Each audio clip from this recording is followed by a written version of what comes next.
നമസ്കാരം. എല്ലാവർക്കും കൊച്ചി ഡെയിലി ന്യൂസിലേക്ക് സ്വാഗതം. കൂടുതൽ വാർത്തകൾക്ക് എല്ലാവരും ചാനൽ ഫോളോ ചെയ്യുക. നമ്മളിന്നിവിടെ പറയുന്ന വിഷയം കേരളം നേരിടാൻ പോകുന്ന അതിരൂക്ഷമായിട്ടുള്ള ചില രാഷ്ട്രീയ മതവർഗീയ പ്രസ്ഥാനങ്ങളുടെ കൂട്ടുകെട്ടാണ്. കേരളത്തിൽ മുമ്പെങ്ങുമില്ലാത്ത രീതിയിൽ സംഘപരിവാർ ശക്തികളും ജമാഅത്ത് ഇസ്ലാമിയും ചില ഇസ്ലാമിക തീവ്രവാദി ശക്തികളും കൂടി ചേർന്നിട്ടുള്ള ഒരു അവിശുദ്ധ കൂട്ടുകെട്ട് കേരളത്തിൽ രൂപപ്പെട്ട് കഴിഞ്ഞു. അപ്പോൾ നമുക്കറിയാം, ജമാഅത്ത് ഇസ്ലാമി എന്ന് പറഞ്ഞ പ്രസ്ഥാനം അന്ധമായ കമ്മ്യൂണിസ്റ്റ് വിരോധം മാത്രം കൊണ്ടുനടക്കുന്ന പ്രസ്ഥാനമാണ്. അത് ലോകത്തെമ്പാടും നടക്കുന്ന സംഭവവാസം നമുക്കറിയാം. കാരണം ലോകത്തിലെ ഏറ്റവും വലിയ ശക്തിയായിരുന്ന അമേരിക്കയ്ക്ക് വെല്ലുവിളി നിർത്തിക്കൊണ്ട് ലോകത്തിലെ 3 രാജ്യങ്ങൾക്ക് ശക്തിയും ആവശ്യമായിരുന്ന സേവിറ്റോടെ തകർക്കാൻ അമേരിക്കൻ ചാരന്മാരെ കൂടെ നിന്നുകൊണ്ട് പ്രവർത്തിച്ച ശക്തിയാണ് ജമാഅത്ത് ഇസ്ലാമി.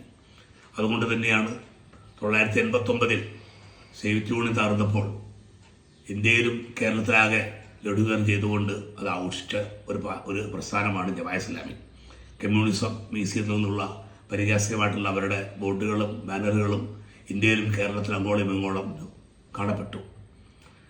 ആ സേവിറ്റ് യൂണിയൻ നിലനിന്നിരുന്നെങ്കിൽ ലിബിയൻ പ്രസിഡന്റ് കേണൽ ഖത്താഫിയും അതുപോലെ ലിബിയയിലെ തന്നെ അബു ജിഹാദും അതുപോലെ സദാം ഹുസൈനെ പോലെയുള്ള ഭരണാധികാരികളൊന്നും ഈ ലോകത്തു നിന്നും അത്ര പെട്ടെന്ന് ഇവിടെ പറഞ്ഞു പോകുമായിരുന്നില്ല. അമേരിക്കയുടെ കളി പൂർത്തീകരിച്ചു കൊടുത്തതിൽ ജമാഅത്ത് ഇസ്ലാമിക്ക് പങ്കുണ്ട്. കാരണം ജനങ്ങളെ തമ്മിൽ അടുപ്പിച്ച് വംശീയതയും വർഗീയതയും പ്രചരിപ്പിച്ചുകൊണ്ട് സേവിറ്റ് നടത്തിയിട്ടുള്ള ആ ഒരു പ്രവർത്തനത്തിൽ മുഖ്യ പങ്കുവച്ചിട്ടുള്ള ഒരു പ്രസ്ഥാനമാണ് ജമാഅത്ത് ഇസ്ലാമി. അതുകൊണ്ട് ഇന്ത്യയിൽ നമുക്ക് കാണാൻ കഴിയും. ഇപ്പോൾ നമുക്കറിയാം, കഴിഞ്ഞ നിയമസഭ ഇലക്ഷനിൽ ഇന്ത്യയിലെ ഏറ്റവും ധീരനായിട്ടുള്ള രാഷ്ട്രീയ നേതാക്കന്മാരിൽ ഒരാളാണ് കാശ്മീരിലെ മുഹമ്മദ് യൂസഫ് തരിഗാമി.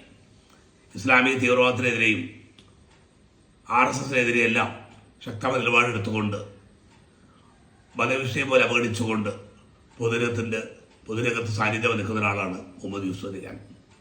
കാശ്മീരിലെ എല്ലാ ജനങ്ങൾക്കും സ്വീകാര്യനായിട്ടുള്ള ഒരു നേതാവാണ്. അദ്ദേഹത്തിനെതിരെ ഈ കഴിഞ്ഞ ഇലക്ഷനിൽ BJP ഒരു സ്ഥാനാർത്ഥി ജമാഅത്ത് ഇസ്ലാമിയുടെ ആയിരുന്നു. ജമാഅത്ത് ഇസ്ലാമിക്ക് BJPക്കും ഒരു സ്ഥാനാർത്ഥി ഉണ്ടായുള്ളൂ. അത് ജമാഅത്ത് ഇസ്ലാമിയുടെ പ്രതിനിധിയായിരുന്നു. അത് ശരിക്കാൻ കഴിയില്ല. ലോകവും ഇന്ത്യയെ അറിഞ്ഞൊരു കാര്യമാണത്.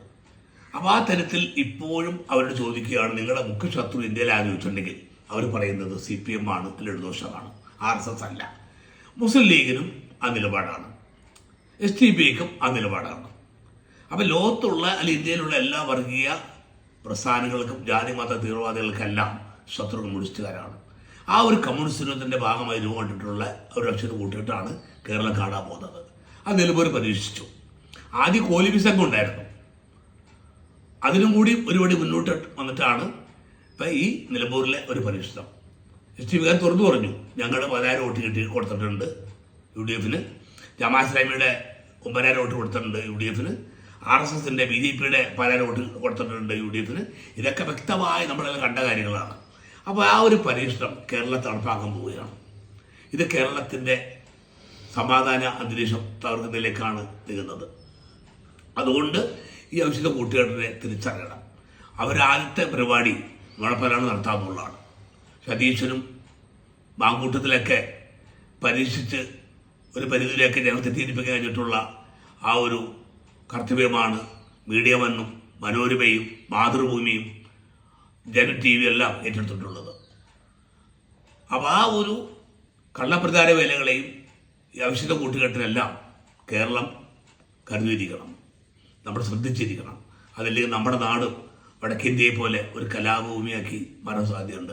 വന്ന ഇലക്ഷനിൽ എങ്ങനെയെങ്കിലും എടുത്തുവശത്ത് തോപ്പിച്ചുകൊണ്ട് UDFന് അധികാരത്തിൽ കയറ്റാനും അംബാനിമാർക്കും അദാനിമാർക്കും ആ തരത്തിലുള്ള കോർപ്പറേറ്റുകൾക്കും അനുകൂലമായ ഒരു ഭരണ സാഹചര്യം കേരളത്തിൽ ഉണ്ടാക്കുന്നതിന് വേണ്ടി 10,000 കോടി രൂപയാണ് ഈ കോർപ്പറേറ്റ് മുടക്കിയിട്ടുള്ളത്.